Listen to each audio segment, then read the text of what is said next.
Major general Christopher Donahue New York سے تعلق رکھتے ہیں۔ سن 1992 میں فوج میں کمیشن لیا، جنوبی کوریا سے ملٹری کیریئر شروع کیا اور پھر پیچھے مڑ کر نہ دیکھا۔ یہ chairman joint chiefs of staff کے اسپیشل اسسٹنٹ بھی رہے اور سپورٹ آپریشنز میں 17 مرتبہ افغانستان، عراق، شام، شمالی افریقہ اور مشرقی یورپ بھی گئے۔ ان کی تازہ ترین پوسٹنگ افغانستان میں تھی۔ یہ 30 اگست 2021 کی رات افغانستان سے نکلنے والے آخری فوجی تھے اور یہ اس اعزاز کے ساتھ اب تاریخ میں ہمیشہ یاد رکھے جائیں گے۔ میجر جنرل کرسٹوفر ڈوناہو کا اعزاز صرف یہاں تک محدود نہیں بلکہ یہ دنیا کے تمام پسے ہوئے ملکوں اور طبقوں کے نام ایک پیغام بھی ہیں۔ کرسٹوفر ڈوناہو نے جو ہی امریکی جہاز C-17 کی سیڑھی پر قدم رکھا اور ان کا افغان سرزمین سے تعلق ختم ہوا، اس کے ساتھ ہی یہ پیغام پوری دنیا میں نشر ہو گیا۔ یہ زمین صرف اور صرف اللہ کی ہے اور اللہ جب چاہتا ہے یہ ہاتھیوں کو بھی کنکریوں سے بھس بھرے گدے بنا دیتا ہے۔ یہ امریکہ کو بھی اپنے قدم بوریا نشینوں کے ملک سے سمیٹنے پر مجبور کر دیتا ہے۔ میں نے سن 2010 میں پاکستان میں طالبان کے آخری سفیر ملا عبدالسلام ضعیف کی کتاب اژدہا کے منہ میں 4 سال پڑھی تھی۔ ملا عبدالسلام سن 2002 سے 2006 تک 4 سال امریکہ کی قید میں رہے تھے۔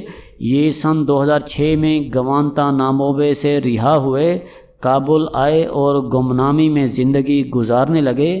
انہوں نے سن 2007 پشتو زبان میں اپنے 4 سال کی روداد لکھی تھی۔ اس کتاب کو نوشہرہ میں ہیومن رائٹس پبلیکیشنز نے اردو میں ترجمہ کر کے شائع کیا۔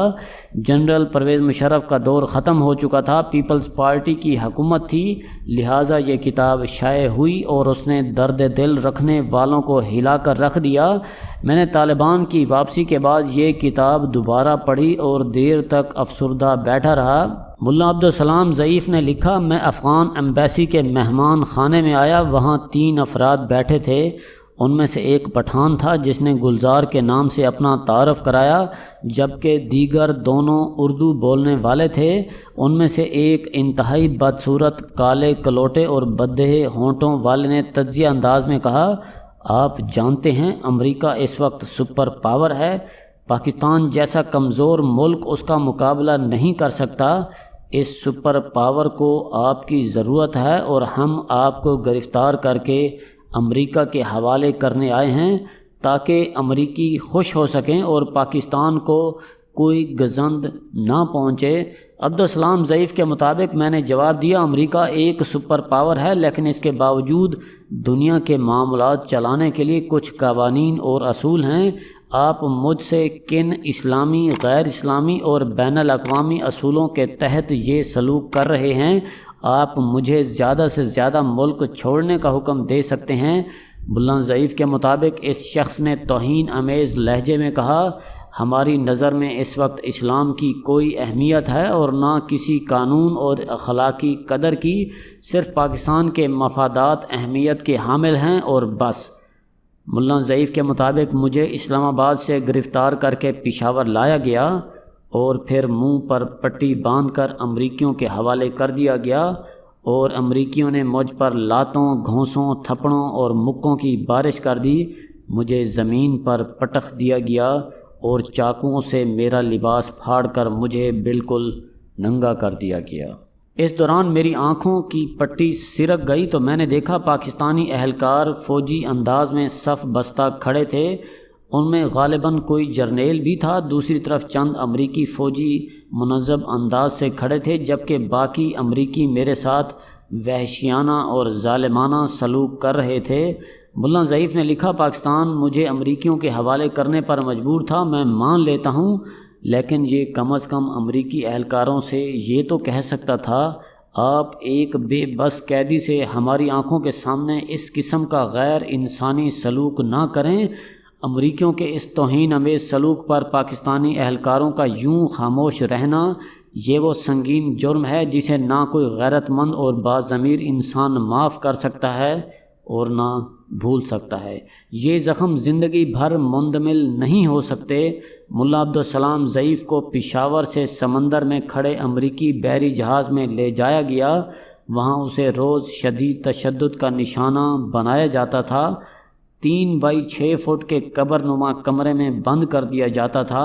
ہاتھ پاؤں باندھ کر گٹھڑی سا بنا کر پھینک دیا جاتا تھا۔ پانی اور کھانا نہ ہونے کے برابر دیا جاتا تھا۔ انہیں وہاں سے گٹھڑی کی طرح باندھ کر بگرام لایا گیا۔ وہاں انہیں شدید سردی میں ننگا لٹا دیا جاتا تھا۔ ان کے ساتھ دوسرے قیدی بھی تھے اور یہ سب رو رو کر اللہ سے موت کی دعا کرتے تھے، کیونکہ بگرام کی زندگی سے موت 1000 گنا بہتر تھی۔ ملا ضعیف کو پھر بگرام سے قندھار شفٹ کر دیا گیا۔ یہ ان کی زندگی کا مشکل ترین دور تھا۔ یہ 5 ماہ قندھار میں رہے، جس دوران انہیں ہاتھ منہ نہ دھونے دیا گیا۔ پینے کے لیے چند قطرے پانی دیا جاتا تھا، اور یہ اگر اس سے ہاتھ گیلا کر کے منہ پر پھیرتے تھے تو انہیں بدترین سزا دی جاتی تھی۔ کھانے سے بو آتی تھی۔ قیدیوں کو سور کا گوشت کھلایا جاتا تھا۔ رفع حاجت کے لیے 20 افراد کو 2 بالٹی پانی دیا جاتا تھا، اور واش روم سے پہرے داروں کی نگرانی میں فارغ ہونا پڑتا تھا۔ قید خانے میں اور بھی قیدی تھے۔ تمام کو روزانہ تشدد کا نشانہ بنایا جاتا تھا۔ قندھار میں ایک امریکی فوجی نے سب کے سامنے قرآن مجید پر نعوذ باللہ نعوذ باللہ اور پھر اسے اٹھا کر کے ڈرم میں پھینک دیا۔ اس رات جیل کے تمام قیدی زارو قطار روتے رہے۔ ملا عبدالسلام ضعیف کو آخر میں قندھار سے گوانتا ناموبے میں شفٹ کر دیا گیا۔ یہ جہاز میں 12 گھنٹے بندھے رہے۔ بازو اور ہاتھ سوج گئے، جن کی وجہ سے ان کے ہاتھ 3 ماہ بے حس رہے۔ گوانتا ناموبے کی جیل قندھار اور بگرام سے بھی خوفناک تھی۔ ان کے سامنے بے شمار قیدی بیمار ہو کر فوت ہو گئے، بے شمار پاگل ہو گئے اور بے شمار تشدد کے دوران ہلاک ہو گئے۔ گوانتا ناموبے کا احوال خون آشام تھا، اور یہ پڑھ کر یقین نہیں آتا کیا انسان بھی انسانوں کے ساتھ یہ سلوک کر سکتے ہیں۔ بہرحال 4 سال کی مسلسل اذیت اور ظلم کے بعد عبدالسلام ضعیف کو افغان حکومت کے حوالے کر دیا گیا، اور یہ کابل کے مضافات میں اپنے خاندان کے ساتھ گمنامی کی زندگی گزارنے لگے۔ لیکن امریکی تشدد اور جنرل پرویز مشرف کے ساتھیوں کی زیادتیاں ابھی تک ان کے ذہن میں تازہ ہیں۔ یہ دوبارہ نارمل نہیں ہو سکے۔ یہ صرف ملا عبدالسلام ضعیف کی داستان نہیں، ایسے لاکھوں لوگ تھے، اور یہ لاکھوں لوگ امریکہ کے ساتھ احمد شاہ مسعود کے رقص بسمل کا شکار بھی ہوئے، اور رشید دوستم کے کنٹینروں میں بھی دم گھٹنے سے مر گئے۔ میں طالبان کے طرز حکمرانی کے بھی خلاف تھا۔ طالبان نے اپنے پہلے دور میں معاشرے کو غیر ضروری بندشوں کا شکار بنا دیا تھا۔ خواتین کو گھروں تک محدود کر دینا، لڑکیوں کی تعلیم پر پابندی لگا دینا، داڑھی اور برقعے کو قانون بنا دینا، اور پوری دنیا کے ساتھ اڈا لگا لینا، یہ حماقت تھی۔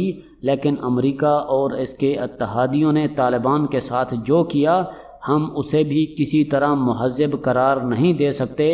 یہ بھی بے انتہا ظلم تھا، اور یہ ظلم اب تاریخ کا حصہ بن چکا ہے، یہاں تک کہ امریکہ کو $2 ٹریلین کے اخراجات، 20 سال کے قبضے اور 2500 فوجیوں کی لاشوں کے ساتھ بالآخر 30 اگست کو افغانستان سے واپس لوٹنا پڑ گیا، جس کے بعد علامہ اقبال کی پیشن گوئی سچ ثابت ہو گئی۔ افغان باقی، کوہسار باقی، الحکم للہ الملک للہ۔ افغانوں نے تیسری سپر پاور کو شکست دے کر ثابت کر دیا، قوم اگر ڈٹ جائے تو پھر جارے برطانیہ ہو، روس ہو یا پھر امریکہ ہو، وہ بالآخر واپس جانے پر مجبور ہو جاتا ہے۔ برطانیہ کے پرانے فوجی کہتے تھے افغانستان پر قبضہ انتہائی آسان ہے، کوئی بھی آئے اور افغانستان پر قابض ہو جائے، لیکن کیا وہ افغانوں کو زیر کر سکتا ہے؟ یہ ناممکن ہے۔ اسے بالآخر کبھی نہ کبھی افغانستان کو اس کے حال پر چھوڑ کر واپس جانا ہوگا۔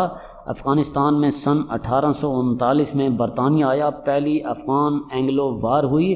برطانیہ 3 سال افغانستان پر قابض رہا، لیکن پھر اس کے 16,000 فوجی افغانستان کے پہاڑوں میں ذبح ہو گئے۔ افغانوں نے صرف ڈاکٹر ولیم برائیڈن کو چھوڑا تاکہ وہ باقی زندگی دنیا کو افغانوں کے بارے میں بتاتا رہے، اور ڈاکٹر ولیم برائیڈن مرنے تک یہ فریضہ سر انجام دیتا رہا سوویت یونین بھی سن 1979 میں آیا، 10 سال رہا لیکن آخر میں خود ٹکڑے ٹکڑے ہو گیا، اور تیسری طاقت امریکہ تھی۔ یہ 20 سال افغانستان میں رہا لیکن آخر میں کیا نتیجہ نکلا؟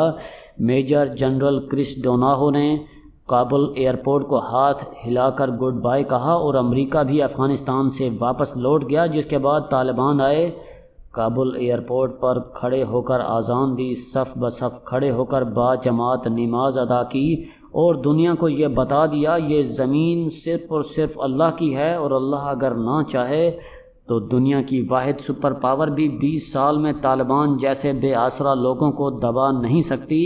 امریکہ بھی پہاڑوں کے غاروں میں رہنے اور رات کے باسی ٹکڑے قہوے میں بھگو کر کھانے والے طالب علموں کا مقابلہ نہیں کر سکتا۔ طالبان اور افغانوں نے ثابت کر دیا اگر آسمان والا آپ کے ساتھ ہے تو پھر زمین کی کون کون سی طاقتیں آپ کے خلاف ہیں، اس سے کوئی فرق نہیں پڑتا، اور اگر اوپر والا آپ کے ساتھ نہیں ہے تو پھر آپ روس ہوں یا امریکہ، آپ طالبان جیسے بے سر و سامان لوگوں سے بھی ہار جاتے ہیں۔ بے شک اللہ ہی اکبر ہے اور یہی رہے گا۔ شکریہ۔